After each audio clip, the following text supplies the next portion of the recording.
Mga kanegosyo, samahan niyo ako na mag-ayos sa mga resibo. Ang goal natin ngayon ay may input ko lahat ng mga produkto sa Masterly. Kaya kinuha na natin lahat ng resibo na mayroon ang sari-sari store.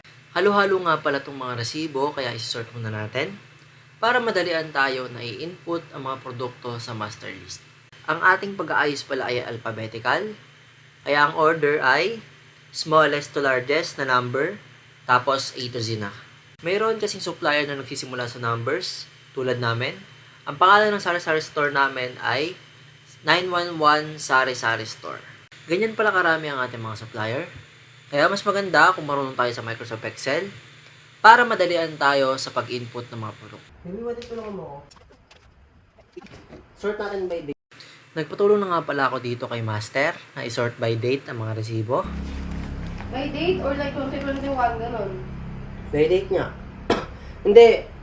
Kung yung pinakamalapit, yun yung nasa pinakababa. Pinakababa. Basta pinakababa, para di ka malito. Hindi ba nasa pinakataas? Ay, mo yung pinakamalapit. Pinakamalayo sa taas. Like 2021 sa baba. 2023 sa taas. Baliktad na lang. Huh? Baliktad kasi yun ngayon kukunin, di ba? Yun yung isusor, yun yung O, sige. kailangan. Hindi kasi pag tinignan mo yung calendar, Hindi naman na kailangan ng kalenda. hindi, I mean, mas maano ko kung mas madaling sa ilalim mo. Mas madaling ayusin kasi para sa akin ha. Kasi ito 8 9. Oh. Kailangan pa yun, like 12, ganyan. Oo. Ay, wag na! Kailangan noon. Kailangan, O sige, huwag na. kailangan lang naman yung ano yung 2023. Yun nga, kailangan ko nun eh. Ha? Kailangan nun. Kasi parang hindi na ako magda-double type. Kunyari, Sige, sige. Hirap naman. Dapat kagabi pala. Yes, diba? hindi, mas madali ito kasi nakasama-sama na.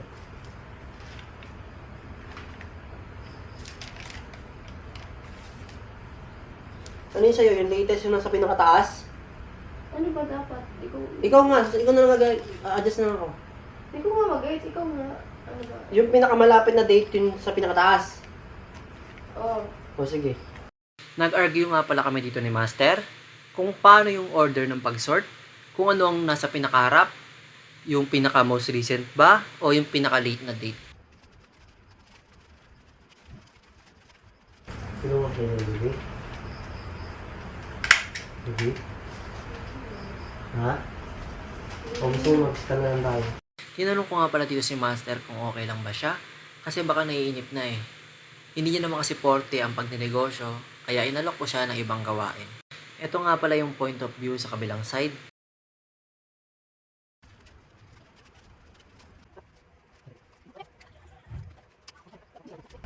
Ano mo dito? May kasama si customer. Ito po nga naman mga dito mo, ha? Lahat sila wala. Ha? Lahat sila walang date. O, yan na rin mo na. Si Maggie. Maggie's. Pangat na business niya pala yun. Maggie's pa more. Ay, di. Kami, I mean, siguro busy sila. Kami dito, hindi mo kayo. Ay, hindi, may date kami. Yung sa may paid, may date na yun eh. Hindi okay sa negosyo yung hindi naglalagay ng date sa resibo.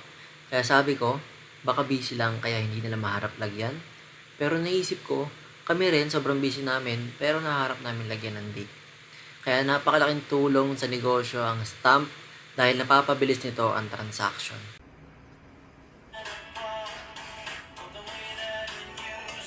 Nagpatugtog nga pala dito si Master na board ata. Pero change natin ng speed ng video kasi baka makapiright tayo. Baka ma-terminate rin tong video natin tulad ng kantang Selos ni Shaira. Di ko alam bakit ba nakakaganto.